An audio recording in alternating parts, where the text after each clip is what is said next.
করেও ইরানের সাথে যদি যুদ্ধ জড়ায় তাহলে এই যুদ্ধ হবে ভয়ঙ্কর যুদ্ধ।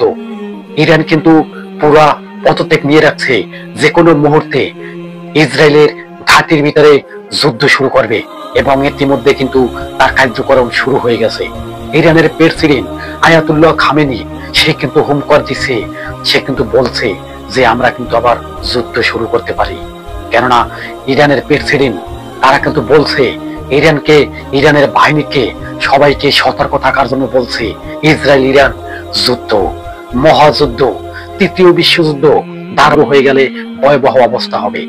বিশেষ করে আমেরিকা যদি এই ইরান ইসরায়েলের যুদ্ধ যদি জড়িয়ে পড়ে তবে এই যুদ্ধটা হবে ভয়ঙ্কর এবং এই যুদ্ধটা হবে বড় ধরনের এক রক্তপাত যুদ্ধ, তৃতীয় বিশ্বযুদ্ধ।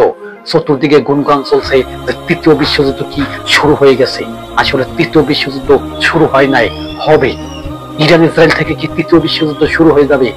ইসরায়েল ইরান থেকে তৃতীয় বিশ্বযুদ্ধ শুরু হয়ে যাবে, কিন্তু তৃতীয় বিশ্বযুদ্ধ বিশ্ববাসী দেখতে যাচ্ছে, এটাই সত্যি।